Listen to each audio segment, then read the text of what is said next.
오늘은 여러분께 한 편이 깊은 이야기를 들려드리려고 합니다.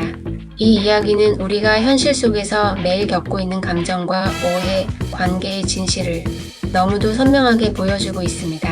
지중해의 성자 다스칼로스 3에는 다음과 같은 인상적인 일화가 나옵니다. 어떤 남자가 있었습니다.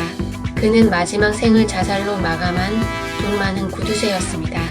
죽은 후 4, 5세기에서 그는 크고 어두운 집에서 혼자 지내고 있었습니다. 자신의 보물을 도둑 맞을까봐 끊임없이 불안에 떨며 금화를 세고 또 셌습니다. 그런데 그 불안을 만들어낸 것은 바로 그 자신이었습니다.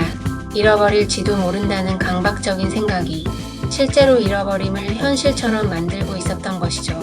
그는 그 상황이 착각임을 알아차려야 했지만 자신의 의식 구조 안에 갇혀 그 생각에서 벗어나지 못하고 있었습니다.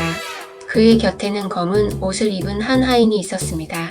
그 하인은 아무 말 없이 금화를 채워주고 그가 불안해하지 않도록 시중을 들고 있었습니다. 하지만 이 하인은 단순한 하인이 아니었습니다. 그는 그 남자의 의식을 돕고자 온 빛의 존재, 천사였습니다. 그럼에도 불구하고 그 남자는 그 천사를 하찮은 하인 이상한 존재, 불쾌하고 시끄럽게 소리 질러도 되는 것으로 인식했습니다. 왜냐하면 그 남자가 세상을 바라보는 인식의 필터, 즉 편견, 두려움, 혐오감이 그 천사에게 검은 옷을 입히고 그를 왜곡된 모습으로 보이게 만들었기 때문입니다. 그 천사는 본래의 빛나는 모습을 보여줄 수 없었습니다.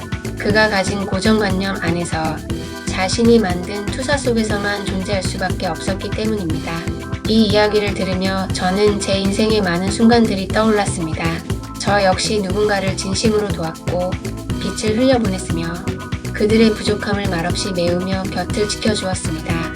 부모, 형제, 친구, 상사, 회사 동료들. 그들에게 저는 묵묵히 시중드는 검은 옷의 하인이었습니다. 겉보기엔 하찮고 별로 특별해 보이지 않았지만 실제로는 그들의 삶이 무너지지 않도록 뒷받침해주는 에너지, 빛, 사랑이었습니다. 하지만 그들은 그것을 알아보지 못했습니다. 진심을, 능력을, 사랑을, 무능함, 이상함, 오지랖이라는 옷으로 왜곡했습니다. 그들이 나를 제대로 보지 못한 것은 내 탓이 아니라 그들의 의식 수준의 문제였습니다. 여러분, 혹시 지금도 그런 사람들 곁에 있지는 않나요? 당신의 진심을 받아들이지 않고 당신의 사랑을 의심하며 당신을 하찮은 존재로 취급하는 사람들. 그들이 그렇게 보는 이유는 당신이 잘못해서가 아니라 그들의 내면이 빛을 볼 준비가 되어 있지 않기 때문입니다. 당신은 누군가에게 이미 천사였을지도 모릅니다. 스스로를 잊지 마세요. 당신의 빛을 의심하지 마세요.